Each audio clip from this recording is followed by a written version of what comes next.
These are the headlights I have installed on my 1982 Toyota Celica Supra, Mark II Supra, and that's what they look like with the lights off. These 5 lenses in the middle, they light up with a regular beam. They stay lit up for the high beam, and you also get the 4 below, the 4 round ones below and above, also lit up, and the 2 chevrons in each side, they light up with the blinker. So I'll show you what that looks like. Alright, so from down here, lights on, pretty bright, and that's dim, that's bright.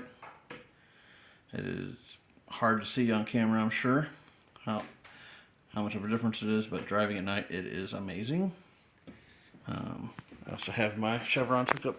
So here's with the hazards on, and I'll turn the headlights off so you can see the turn signal hazard lights. So that's what they look like there. I really do like that.